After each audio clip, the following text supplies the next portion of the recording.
Oke, kita masuk dalam doa. Bapak, kami bersyukur di hadapan-Mu hari ini, pada malam hari ini. Tuhan juga pimpin kami supaya kami sungguh-sungguh semakin mengerti, memahami siapakah Tuhan yang jauh, yang tak terjangkau sekarang sudah menampakkan dalam kesempurnaan sebagai manusia yang betul-betul kami bisa melihat dan mengalami, baik itu salah di dalam sejarah yang sudah pernah Engkau datang menjadi manusia, dan khususnya juga di dalam seluruh kehidupan kami, dalam seluruh wujud yang benar-benar kami bisa raba, kami bisa melihat dan bersekutu dengan kami, bahkan bersama dengan kami untuk selama-lamanya. Terima kasih Bapak, kami serahkan hati kami, pimpinlah kami dengan kemuliaan-Mu yang besar. Di dalam nama Tuhan Yesus kami serahkan doa kami. Amin.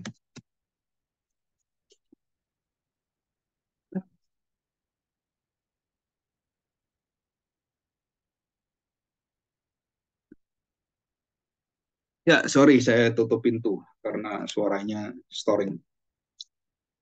Ya. Oke, kita akan buka Filipi pasal 2 ya, terlebih dulu ya. Filipi pasal 2. Nah, Filipi pasal 2 ini adalah satu ayat firman Tuhan yang berkaitan dengan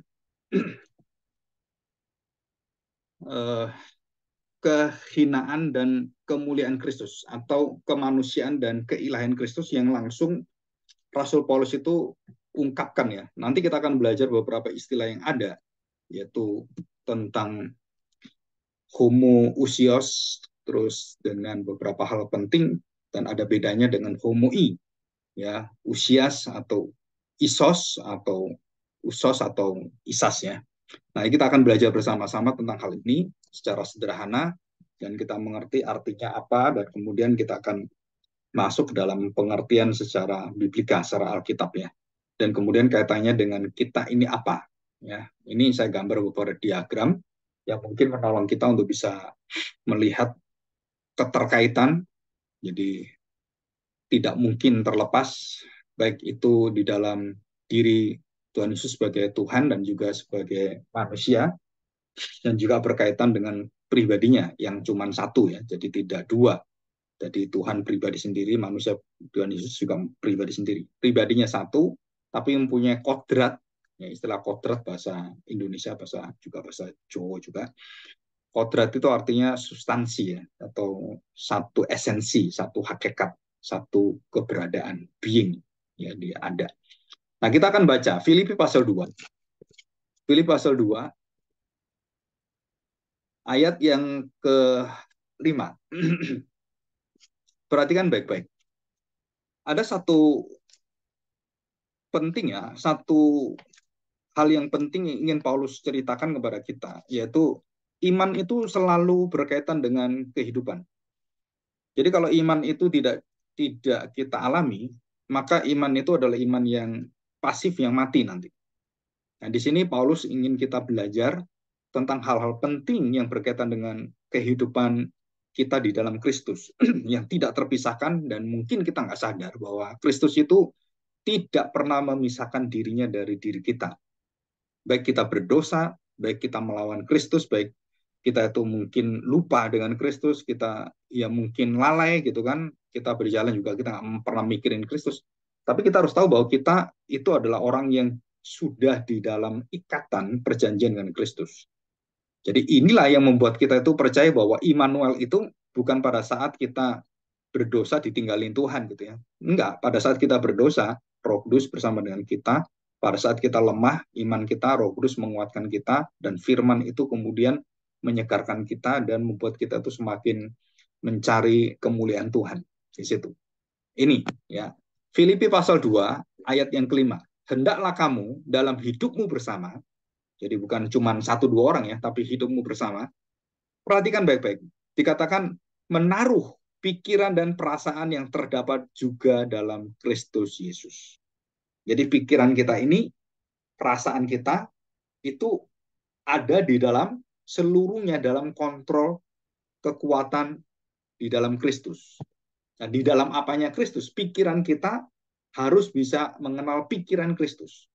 Perasaan kita harus bisa tahu juga perasaan Kristus. Bagaimana saya tahu? Bukan karena saya bisa tahu, saya kemudian bisa mencari tahu dan ada jalannya saya tahu, bukan. Tapi karena Kristuslah yang memberitahu kita. Kristus yang merasakan kita. Kristuslah yang menjadi manusia seperti kita. Sehingga kita bisa menaruh pikiran, perasaan yang terdapat juga dalam Kristus Yesus. Jadi kita menerima pikiran Kristus, dan pikiran Kristus itu merupakan satu kekuatan dasar kita untuk bergereja, bersekutu, dan kita berkeluarga di dalam Kristus. Jadi bukan hanya keluarga jasmani ya, tapi keluarga di dalam keluarga Allah besar, gereja Tuhan. Itu pikiran perasaan yang ada di dalam Kristus. Itu kekuatan kita. Nah, terus kita tanya, di mananya Kristus sehingga kita bisa kuat itu loh. Kita bisa mempunyai satu kehidupan yang tidak pernah bisa dikalahkan oleh dosa kita, tidak pernah dikalahkan oleh kelemahan-kelemahan kita, karena itu janji Tuhan ya. Dan kita tahu bahwa kita selalu jatuh dalam dosa dan kita lemah, Tuhan yang kuatkan. Selalu seperti itu. Dan Tuhan terus menopang kita. Dikatakan di sini, kekuatan kita itu ada di dalam kekuatan teladan Kristus. Apa itu teladan Kristus? Ini, saudara. Jadi dikatakan yang walaupun dalam rupa Allah itu artinya dia adalah Allah. Ya, rupa Allah itu dia adalah Allah. Dikatakan rupa Allah. Homo usios. Ya, di sini, homo usios. Nah, homo itu artinya satu tunggal atau sehakikat dan melekat dan tidak terpisahkan, satu kodrat. Nah, ya, jadi kodrat itu dikatakan bahwa Yesus itu bukan serupa Allah, tapi dia adalah rupa Allah. Dan beda ya, rupa Allah dan serupa dengan Allah. Jadi kalau saya ditanya, manusia diciptakan serupa dengan Allah. Yesus serupa dengan manusia. Nah, itu bisa. Ya. Tapi manusia menjadi rupa Allah itu nggak bisa. Allah menjadi manusia, menjadi rupa manusia, bisa. Allah menjadi serupa manusia, bisa. Tapi manusia menjadi serupa Allah, itu bisa dengan persyaratan kamu diciptakan oleh Tuhan, kamu diciptakan kembali oleh Tuhan. Tapi kalau manusia menjadi rupa Allah, itu nggak bisa. Jadi perhatikan, Yesus sendiri bukan manusia menjadi rupa Allah, bukan. Yesus adalah Allah yang menjadi manusia, yang memakai rupa manusia, yang memakai daging manusia, yang memakai tubuh manusia, dan seluruhnya betul-betul manusia, dikatakan dia adalah Allah yang menjadi manusia. Itu rupa manusia. Ya, jadi Allah menjadi manusia bisa. Manusia menjadi Allah nggak bisa. Manusia serupa Allah masih bisa. Manusia diciptakan serupa kita, segambar dan serupa kita. Itu kan ciptaan. Jadi waktu manusia diciptakan itu serupa. Tidak sama dengan Allah, tapi ada samanya. Sebagian sama. Apanya sama? Nyawanya, rohnya, nafasnya itu dari Allah. Jadi kita semua ini adalah berasal dari Allah. Tubuh kita adalah tubuh yang ada dan makanan kita semua itu dari dunia dan alam semesta ini ya. Baik itu makanan, minuman, dan semuanya. Tetapi tubuh daging kita dari debu tanah itu diberi nafas Allah. Kita diciptakan serupa dengan Allah. Apanya Allah yang serupa sehingga kita bisa disebut menjadi serupa dengan Allah adalah di dalam rohnya, di dalam tanda petik keilahiannya. Ya. Kita diberi Allah sesuatu yang ilahi, rohnya. Ya, sesuatu yang roh. Ya, itu adalah merupakan diciptakan serupa, homoi. Ya, itu arti homoi. Jadi serupa Allah artinya bahwa saya mirip Allah. Tapi saya bukan Allah. Nah, Tuhan Yesus, dia adalah dikatakan yang walaupun dalam rupa Allah, dan dia rupa Allah, bukan serupa Allah. Homo usios. Serupa, sewajah, segambar dengan Allah. Sama dengan Allah. rupanya Allah. Jadi bukan serupa, seperti, bukan. Nah, kalau seperti itu bukan homo, tapi homoi. Nah, di sini. Jadi waktu dikatakan Allah itu seperti menjadi manusia, sesudah itu adalah Allah yang seperti manusia. Itu semua agama seperti itu. Tapi kita enggak. Kristus menjadi rupa manusia, bukan seperti manusia. Tapi semua orang menyatakan bahwa kita ini bisa mirip Allah. Dan kemudian dalam proses agama-agama yang kemudian timur dan kemudian filsafat dan semuanya, mereka malah berpikir bahwa manusia, dewa itu bisa serupa manusia. Jadi bukan kehilangan dewanya, tapi dia itu seperti bercampur. Nah, itu ada semuanya cerita-cerita seperti itu. Nah, Tuhan Yesus tidak, yang walaupun dalam rupa Allah dikatakan tidak menganggap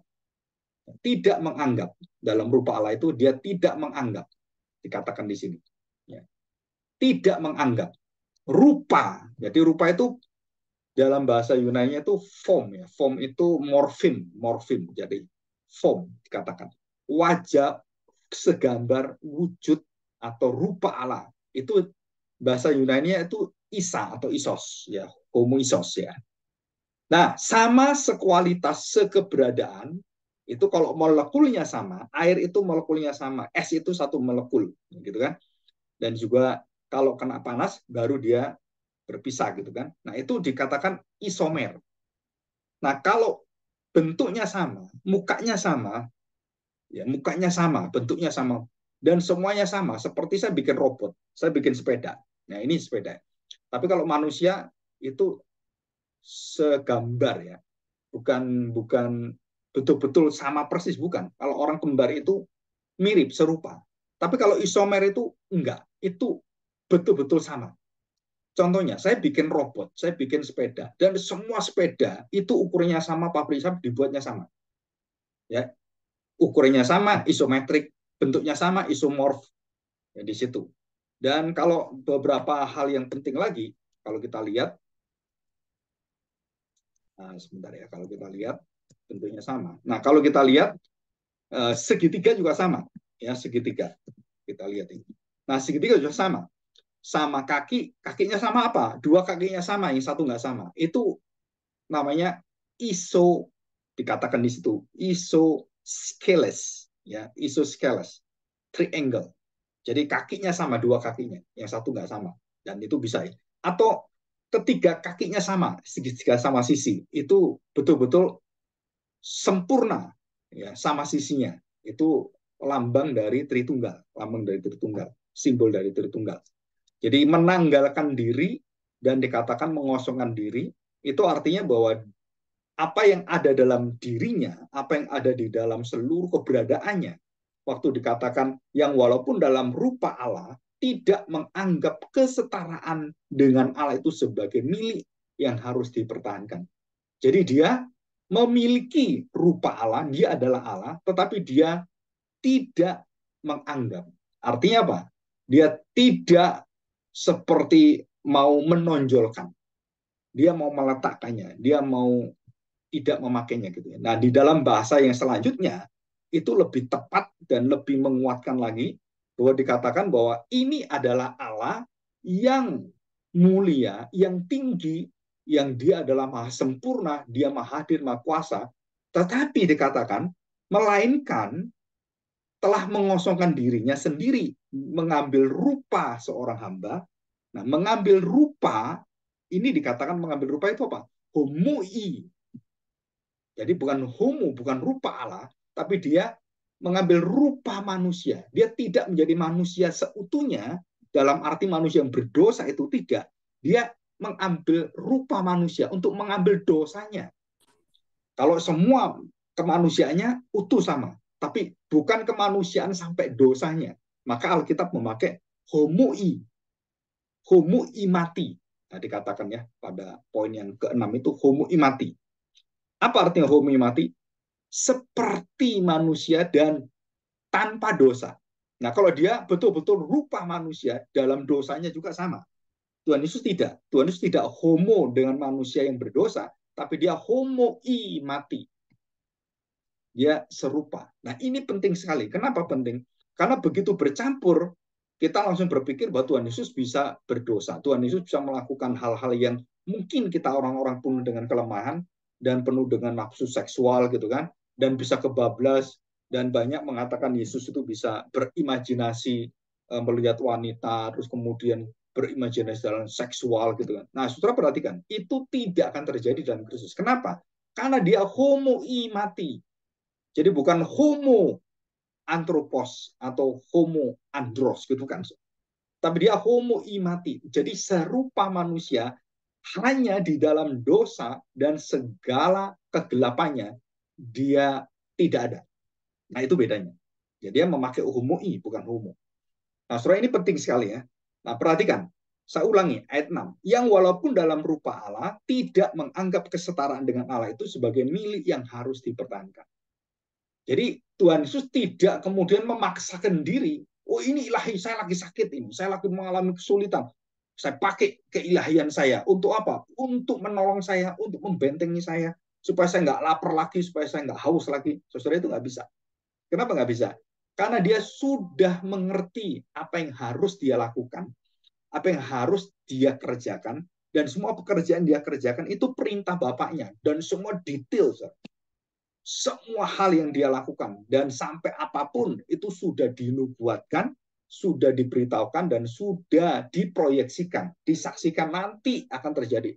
Nanti anak manusia akan begini disalibkan, jubahnya akan dibagi-bagikan gitu kan. Kemudian dia akan tumpingnya dia hancurkan. Semua ada. Detail semua ada. Dan itu luar biasa. Ya, luar biasa karena ya satu-satunya manusia yang betul-betul adalah semua kehidupan itu begitu jelas dan tidak ada manusia lain selain Kristus, Tuhan kita Yesus Kristus ya. Dan dikatakan di sini, melainkan telah mengosongkan dirinya sendiri, mengambil rupa seorang hamba menjadi sama dengan manusia. Menjadi sama dengan manusia. Tadi apa dia? Dia adalah rupa Allah dan mengambil rupa sebagai hamba, doulos, sebagai budak. Jadi manusia itu dalam hal apa? Dalam budak, sebagai hamba. Dia taat, dia digebukin, dia menderita, dia dimusuhin, dia taat dan dia tanggung semuanya. Dan dia dari yang mulia, rupa Allah, dan menjadi rupa budak. Menjadi rupa budak, menjadi rupa sama dengan manusia. Dikatakan di situ. Menjadi sama dengan manusia. Dan dalam keadaan sebagai manusia, ia telah merendahkan dirinya dan taat sampai mati, bahkan sampai mati di kayu salib. Jadi bukan hanya dia mati, dia taat sampai mati. Kenapa taat sampai mati? Karena dia mengalami penderitaan dan kesulitan dan bahkan kepedihan, sakitnya enggak ketulung kan. Bagaimana disiksa itu bahkan sampai mati di kayu salib. Jadi Tuhan Yesus bukan hanya dia mati sebagai manusia bisa, bukan. Dia mati di dalam seluruh kesengsaraannya dan dia sebagai manusia yang sengsara, dia disebut sebagai seorang budak. Allah yang maha segala-galanya akhirnya menjadi manusia yang tanpa segala-galanya. Dia tidak memiliki hak apapun. Hak untuk membela, nggak ada. Hak untuk berbicara, nggak bisa. Hak untuk punya hak dalam hukum, nggak bisa. Semua dibuntut, dimati semua, dan nggak bisa dilakukan. Saudara, ini adalah Allah yang serba segala-galanya, punya kuasa, dan kemudian dia meletakkan, dia tidak memakai, dan dia mengosongkan dirinya. Untuk apa, saudara? Mengambil rupa manusia, mati sampai mati, dia taat sampai mati, dan sampai dia mengalami kehinaan yang tidak mungkin ada orang dihina seperti dia. Allah dimuliakan di atas segala kalanya, dipuji-puji luar biasa, menjadi manusia yang paling hina, yang paling dihina, paling diejek, paling banyak yang dicaci maki, yang paling banyak dihujat itu adalah Tuhan Yesus. Sampai hari ini tidak ada manusia yang pernah dihujat melebihi daripada Kristus. Barang siapa menghujat anak manusia masih diampuni, tapi kalau kamu menghujat Roh Kudus, kamu nggak pernah diampuni. Jadi artinya apa? Menghujat anak manusia, oh masih diampuni. Ya, Paulus ingin membunuh semua orang percaya karena dia benci Tuhan Yesus. Dia mengatakan Yesus bukan Tuhan. Nah, di situ kan akhirnya dia bertobat dan dia percaya, dia mendapatkan penglihatan dan roh Tuhan mengubahkan dia akhirnya bisa menjadi rasul. Padahal dulu dia tuh penghujat dan membunuh orang-orang Kristen semuanya. Dan dia kemudian mendapatkan anugerah dari kuasa Roh Kudus dan dia diterima, dipanggil oleh Tuhan. Jadi dia kemudian melihat kemuliaan Allah di dalam Kristus. Yang hina, yang dia pikir ini manusia yang paling jahat yang selama saya tahu, yaitu Yesus yang disebut Kristus itu. Mengaku dirinya sebagai Allah. Wah, ini saya bencinya luar biasa. Nah, itu adalah Paulus. Ya. Kenapa? Karena dia tidak tahu rahasia ini. Jadi Allah yang maha mulia menjadi manusia yang maha hina. Gitu kalau ada istilah maha gitu ya. Hina itu nggak ada mahanya. Dan betul-betul hina dan menjadi manusia yang penuh dengan kesengsaraan. Istilah-istilah Alkitab begitu dalam sekali. Jadi kita lihat ini loh. Dia tuh rupa Allah. Sekarang dia turun. Dia menjadi budak. Dan bukan hanya budak, dia mati dalam kesengsaraan, dia mati digebukin, dia mati dicaci maki, dia mati diadili, dia mati di dalam kesakitan, dia mati dibenci orang, dia mati dipukul, terus sampai dia mati dengan taat. Dan itulah Yesus Kristus yang dalam rupa Allah menjadi rupa manusia. Ya seutuhnya mengambil manusia. Jadi kalau kita lihat kehinaan apa yang disebut sebagai prinsip orang Kristen yang kamu harus meletakkan pikiran perasaan kamu dalam hal apa? Dalam hal ini, saudara. Di dalam hal kehinaan. Di dalam hal apa? Bahwa saya harus mengerti kalau ikut Kristus, saya akan berada di dalam seluruh situasi kondisi, di dalam tantangan di depan masyarakat, mereka semua akan menghina, mencaci maki seperti Kristus yang mereka musuhi, juga musuh saya. Seperti Kristus menderita, saya juga menderita. Menderita apa? Menderita karena Kristus.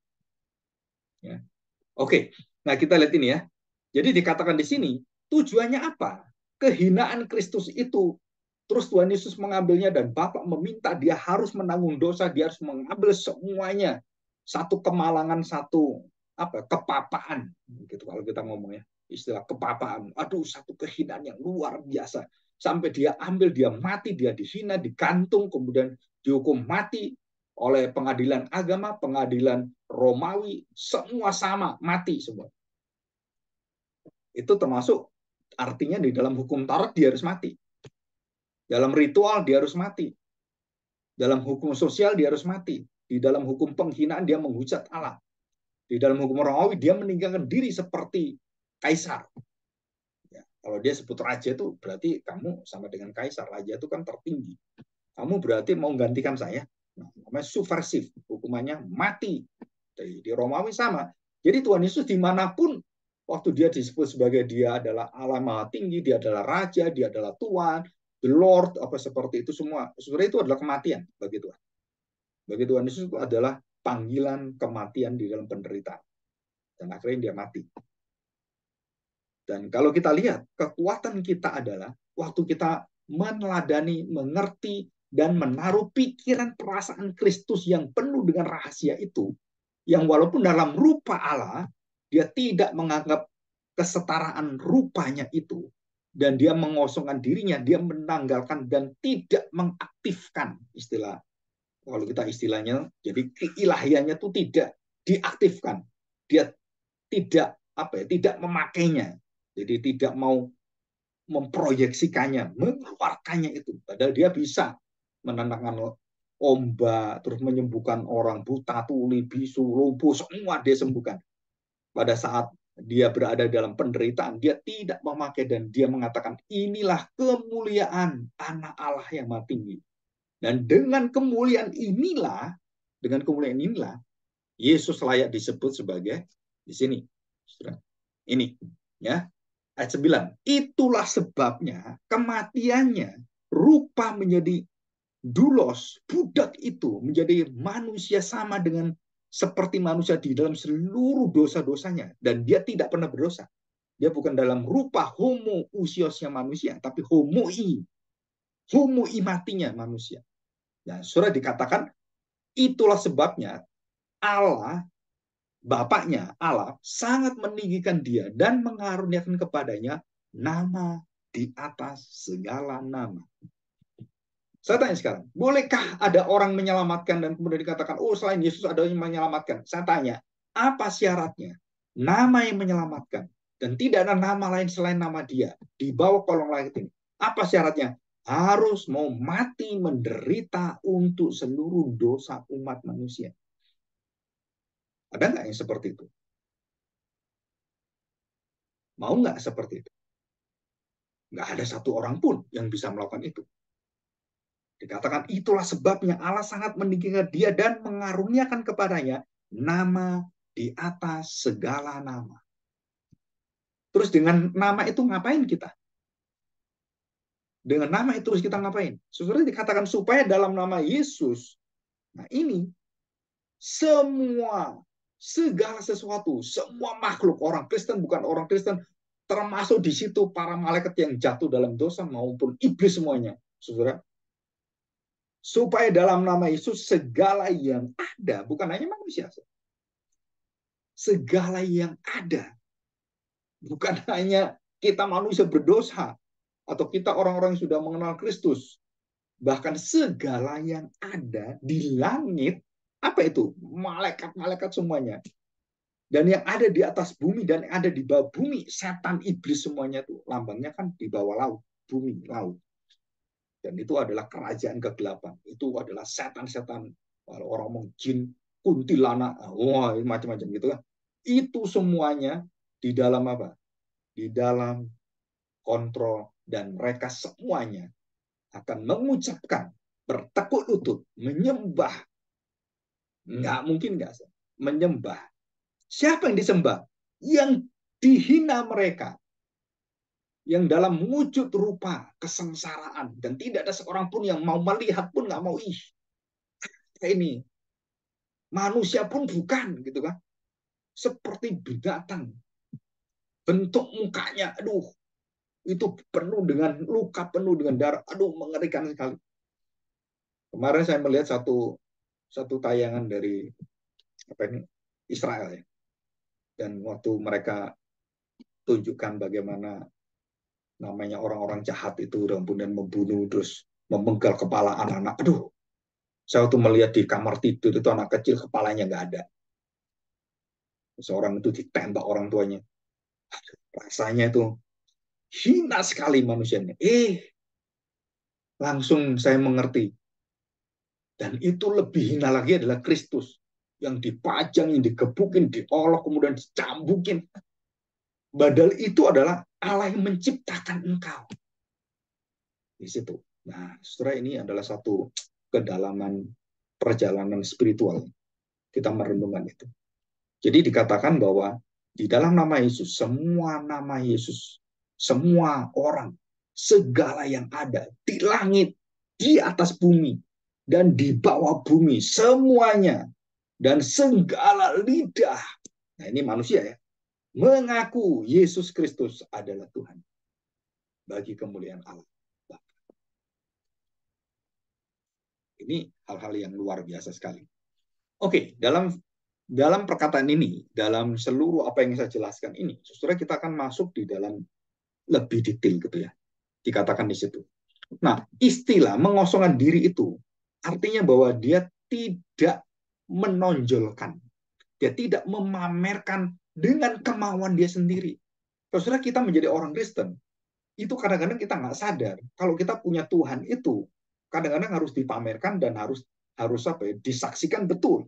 Tapi bukan, saudara, kalau bukan waktunya, kita nggak boleh memaksakan itu. Ya, bukan waktunya. Kalau dia sudah tidak bisa menerima Kristus, saudara nggak ada gunanya ngomong dengan dia soal Kristus.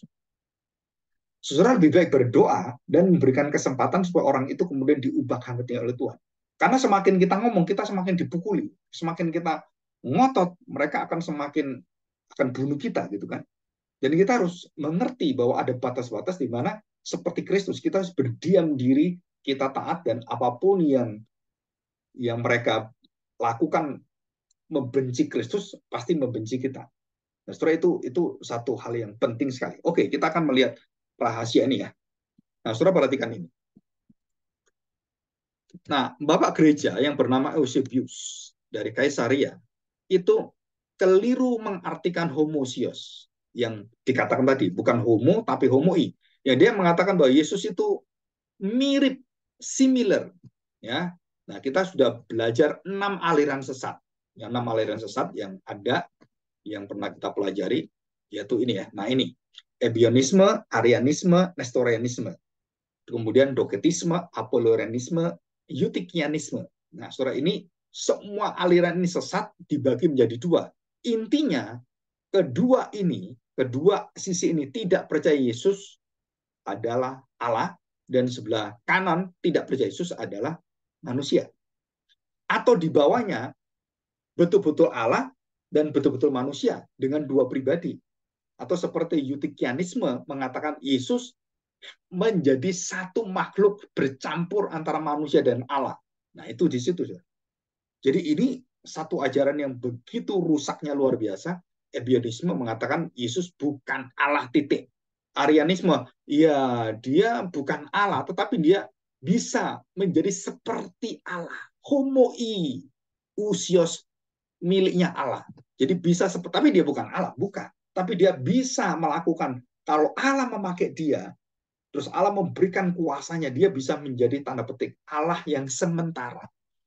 Nestorianisme enggak, ya pribadinya Allah, dua pribadi. Nah, ini semua aliran sesat. Tapi Doketisme tidak percaya Yesus itu manusia. Jadi Yesus itu adalah Allah. Dan kalau Allah, dia bisa memakai siapapun. Ya seperti orang itu ya pakai topeng gitu kan. Saya ini sutradaranya. Nah, kamu pakai ini, pakai ini. Ya itu terserah saya. Jadi saya memainkan semuanya. Apolonisme enggak. Yesus itu ya gimana? Yesus Allah, tetapi dia juga manusia, seperti Arianisme. Kebalikan Apolonisme ini ya. Jadi dia itu manusia, ya. Dia itu manusia yang enggak seutuhnya manusia, tapi dia itu lebih kepada, lah dia itu betul-betul Allah, tapi tidak seutuhnya manusia. Nah, setelah ini akhirnya terjadi varian-varian yang begitu banyak dan dibagi menjadi dua gelombang ini. Nah, sedangkan Eutikianisme itu akhirnya mencari jalan tengah. Ya udahlah, Yesus itu ya memang dua kodratnya, dia bercampur. Jadi dia tuh ya kadang-kadang dia bingung sendiri gitu kan. Kalau ini manusia, nah dia doanya bingung. Terus Yesus itu ya ragu-ragu seperti itu. Nah, dikatakan bahwa eh, di dalam aliran Eutikianisme bahwa Yesus itu bisa ragu-ragu, bisa ketakutan, bisa seperti kita, bisa nggak tahu juga. Nah itu adalah sisi apa? Karena ya mereka nggak tahu. Ya udah, jadi satu aja. Nah, ini adalah satu aliran yang sangat sulit kita terima. Karena ini tidak sesuai dengan Alkitab. Alkitab tidak pernah mengatakan Yesus itu dua pribadi. Nggak ada sama sekali. Dan jelas Yesus adalah satu pribadi yang kita lihat. Yang dilihat manusia adalah pribadi, kelihatan manusianya. Ya, kelihatan manusianya. Nah, di belakang manusia itu dia juga adalah Allah sendiri. Pak, kok bisa tubuhnya manusia dia adalah Allah? Nah, itulah Yesus. Ya, disebut sebagai homo, sehakikat. Jadi sehakikat, satu. Homo itu satu, utuh. Dan melekat, tak terpisahkan. Kodratnya itu sama. Jadi Tuhan Yesus memiliki dua kodrat.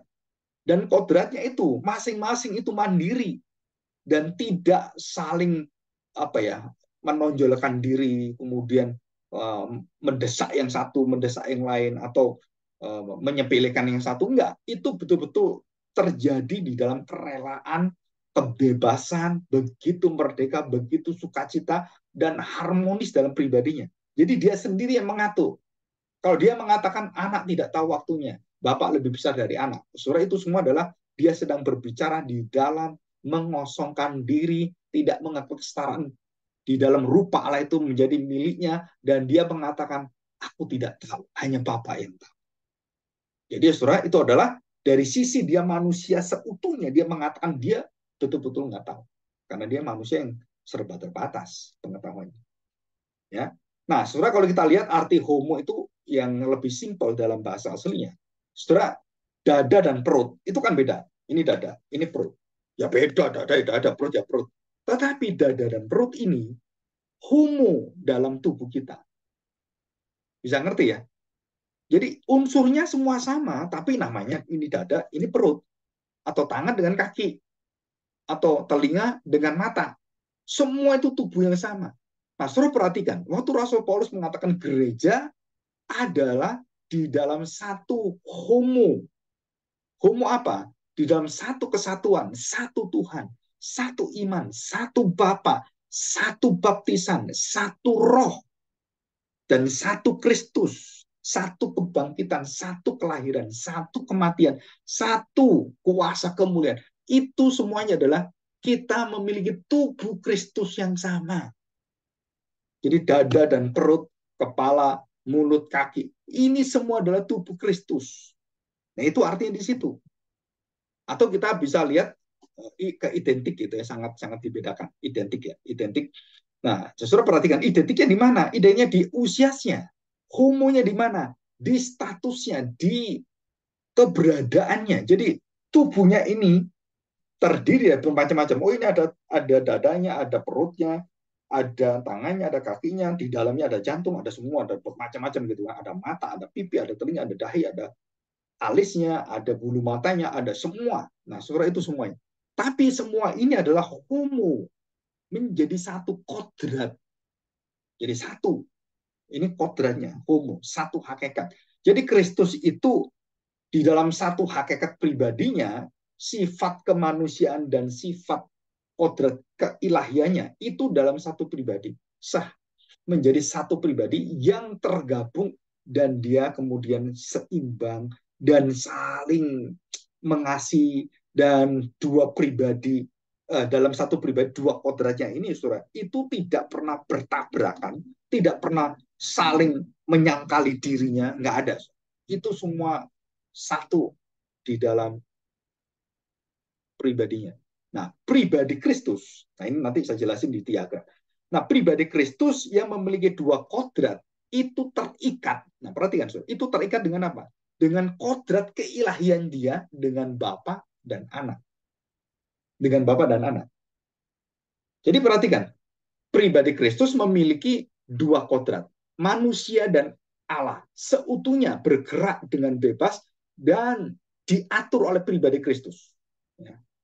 Jadi pribadi Kristus mengeluarkan dua, memiliki dua, kemanusiaan dan keilahian, kealahan. Dia Tuhan, dia manusia.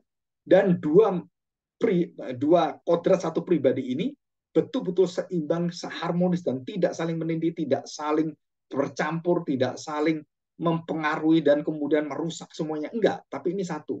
Nah, kedua pribadi, kemanusiaan dan keilahian Kristus ini berada di dalam satu pribadi. Jadi dua hakikat ini dalam satu pribadi ya. Nah, satu pribadi Kristus ini, nah ini penting, saudara, diikat oleh kodratnya, sifatnya di dalam Tritunggal, Bapa, Anak, dan Roh Kudus. Jadi Yesus punya dua kodrat. Dan pribadi dia diikat dengan satu kodrat ilahi. Ya, satu kodrat ilahi. Nah, kita lihat ini. Perhatikan ya bentuknya. Nah, di sini. Di sini ya.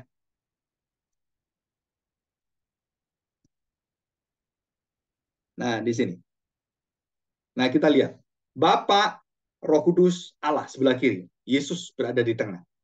Dan di dalam Kristus inilah dia memiliki rupa, dalam rupa Allah.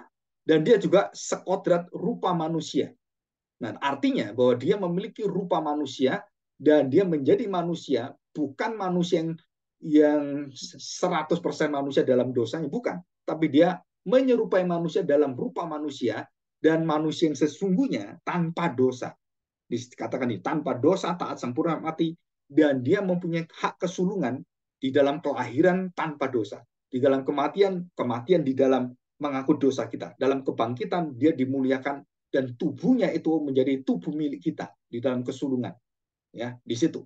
Jadi Yesus Kristus ini memiliki seluruh asal usul. Dia bersama dengan Allah. Dan dia pada mulanya firman itu ada di sana. Di dalam kekekalan. Masih ingat Yohanes pasal 1 ayat 1? Dan di dalam kekekalan itu firman bersama-sama dengan Allah.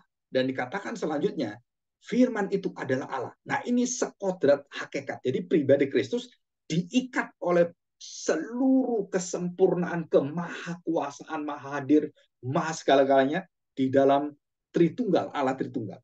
Nah, di sini kita melihat masuk di dalam pribadi Kristus yang memiliki kodrat ilahi, dan kodrat ilahinya masih ada karena dia punya kodrat ilahi dan dia adalah Allah.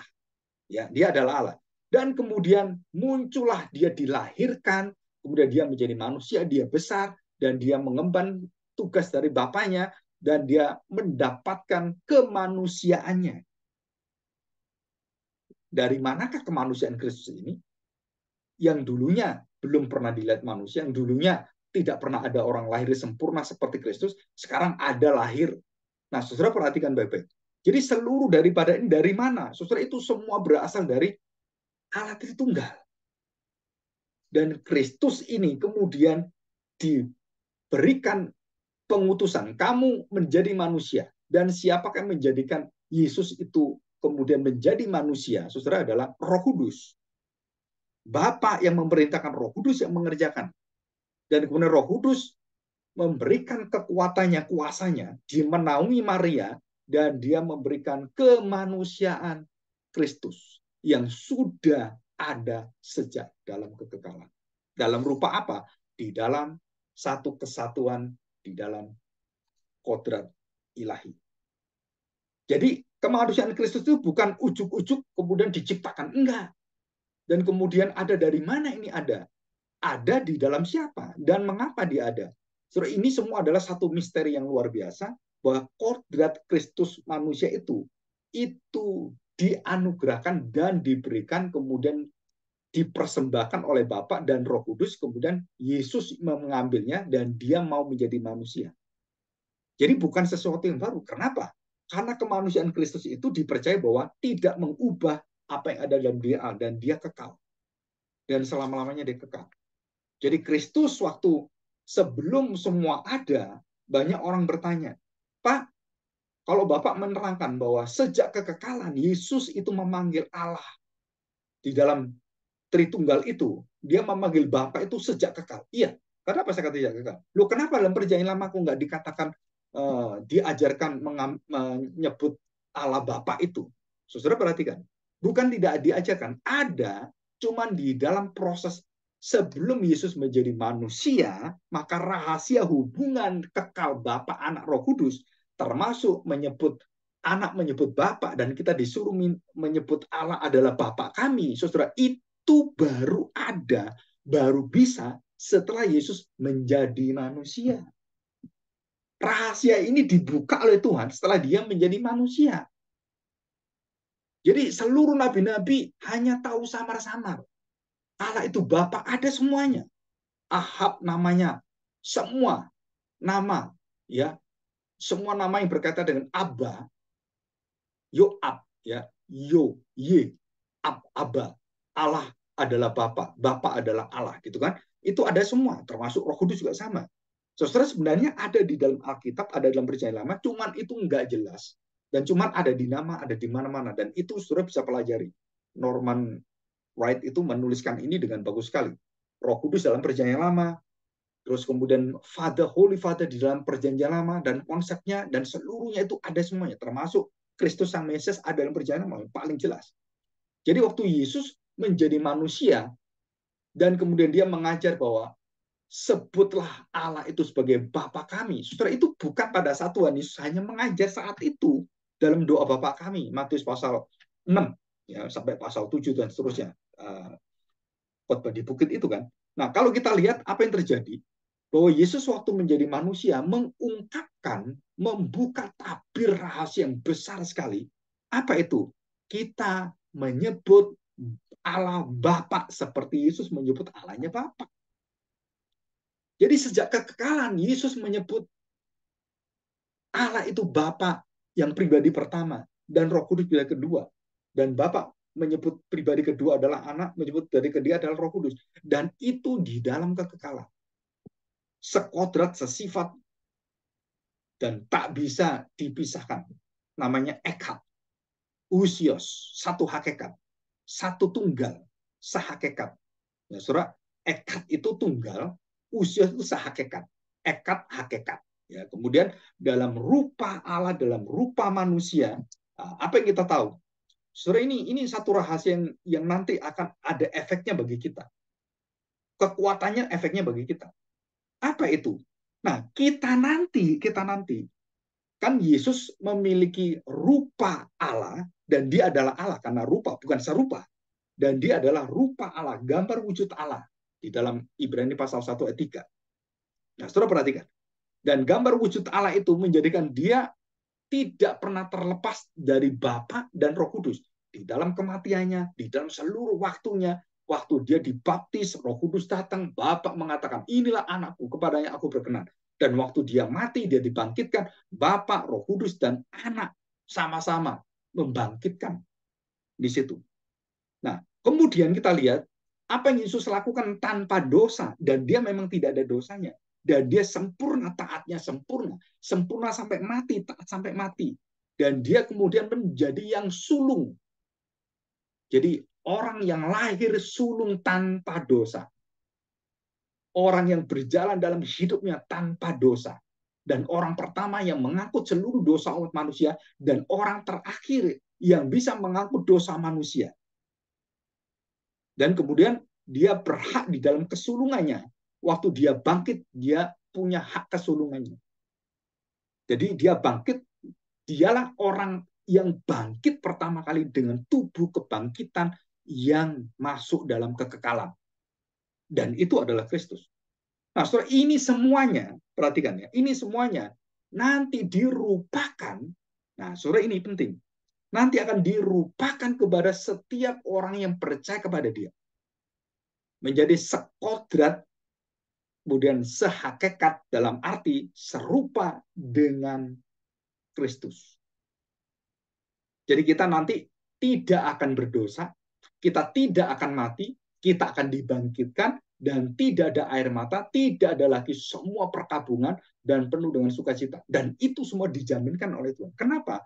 Karena kita dirupa oleh rupa Kristus yang adalah rupa Allah, dan kita memiliki rupa yang betul-betul tidak pernah menjadi rupa yang lain, yaitu rupa Allah.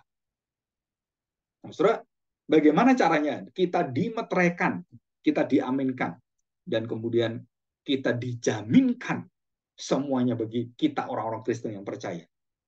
Jadi kita menjadi homoousios, menjadi serupa dengan Kristus. Kita akan memiliki kemenangan Kristus. Kita memiliki tanda petik manusia tanpa dosa seperti Kristus. Tapi bukan seperti serupa Kristus yang tanpa dosa. Bukan. Kita nggak bisa. Kita bukan Tuhan. Tuhan tidak ada dosanya, tidak ada bayangannya. Tapi kita menjadi serupa. Kita bisa. Bisa ngerti ini ya. Jadi kita semua manusia ini diciptakan serupa dengan Allah, dan itulah tujuan utamanya. Jadi waktu Yesus datang kemudian sampai mati, dia mengembalikan semua keinginan Bapaknya. Marilah kita menciptakan manusia serupa dan segambar dengan kita.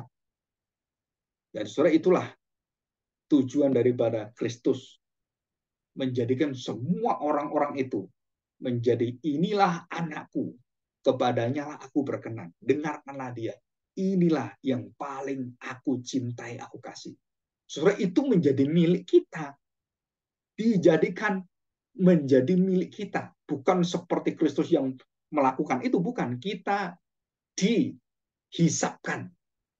Kita diberikan, diinfuskan, diimplementasikan di dalam diri kita. Jadi nanti waktu saya mati, waktu saya sakit, waktu saya tabrakan, waktu saya terjadi apapun, atau mungkin saya mati di dalam ketenangan, ya. Nah, waktu saya mati, semua hak kesulungan Kristus, hidup yang tanpa dosa, tanpa air mata itu semua begitu saya mati dan kemudian saya dibangkitkan, saudara, seluruh hidup saya menjadi serupa dengan Kristus. Bukan jadi Kristus ya, bukan. Tapi serupa Kristus, serupa dengan kodrat hakikatnya, serupa tubuhnya, serupa dengan jiwanya, dan kita semua menjadi satu. Dan inilah yang paling indah. Jadi kenapa orang-orang reformasi itu sangat menjunjung tinggi kehidupan kemuliaan serupa dengan Kristus. Terus itu menjadi John Calvin mengatakan bahwa itu adalah serupa Kristus.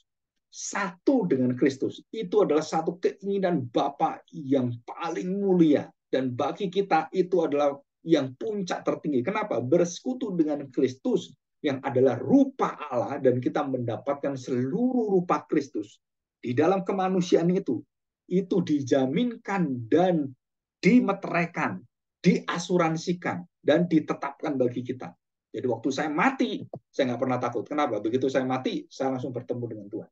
Roh saya bersama dengan Tuhan. Dan tubuh saya akan dibangkitkan oleh Tuhan. Menjadi apa? Serupa dengan tubuhnya. Homoiousios. Menjadi serupa dengan tubuhnya.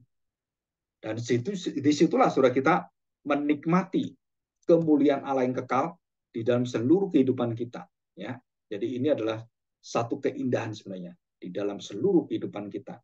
Dan kita bersyukur pada hari ini, jadi kita sudah mengerti bahwa Kristus adalah benar-benar manusia seutuhnya, benar-benar Allah sesungguhnya, dan dalam satu pribadi, dan pribadi Kristus terikat dengan kodratnya, dengan seluruh hakikatnya bersama dengan Bapa yang adalah Allah yang tidak berubah, Allah yang tidak ada bayangan, dan Allah yang betul-betul tidak ada satupun yang bisa untuk membayangkan seluruh daripada orang yang pernah mengerti tentang Allah. Jadi Allah adalah Allah sendiri, aku adalah aku, Yahweh adalah Yahweh.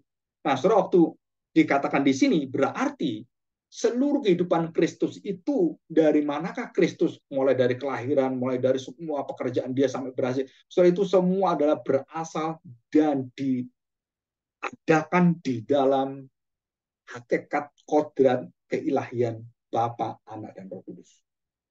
Termasuk di dalamnya adalah kemanusiaan Kristus dan rencana Allah menciptakan manusia segambar serupa kita. Dan Tuhan sudah memberikan satu perubahan dan satu restorasi. Dengan apa? Dan saudara perhatikan, restorasi bukan hanya dosa kita dibereskan, bukan hanya kita diberi kemerdekaan dalam mengikuti Tuhan, kita kemudian dijaminkan penyertaan Tuhan. Bukan hanya itu saja, tetapi melalui Kristus dan seluruh tubuh Kristus dan semua kita ini, dunia semesta alam ini akan diperbarui. Jadi kita ini akan ikut berpartisipasi memperbarui seluruh daripada ciptaan, dan kita semua akan menghakimi orang-orang, dan kita semua adalah hakim, dan kita semua adalah raja, dan kita semua adalah nabi. Imamat rajani. Sudah dikatakan bahwa kita imamat rajani. Jadi kalau saya bayangkan, di sana tidak ada orang yang diperintah, diperbudak. Semuanya adalah raja semuanya. Semua punya haknya sama. Semua nggak perlu diatur, diajari, nggak bisa. Kenapa? Semua bisa ngerti semuanya. Karena Roh Kudus, Kristus, dan Bapa hadir langsung bersama dengan kita dengan sempurna, menyatukan kita dan sukacitanya. Aduh, kayak apa itu? Kita di sini senang hati, bisa ketemu hati dengan hati, terus kemudian kita bisa membangun satu keluarga, anak dengan orang tua bisa sehati. Wah, itu rasanya udah senang sekali di dunia ini ya. Nah, apalagi nanti di surga yang tidak ada dosa, tidak ada perpisahan, tidak ada kematian, tidak ada tutup umur, dan tidak ada buka umur, dan tidak ada stop umur, dan tidak ada memulai umur, dan semuanya adalah dari kekal sampai kekal. Setelah itu adalah satu kemuliaan yang besar. Ya, kita bersyukur di bawah kuasa kasih Tuhan. Mari kita berdoa. Kalau ada pertanyaan nanti bisa ditanyakan. Ya, terima kasih.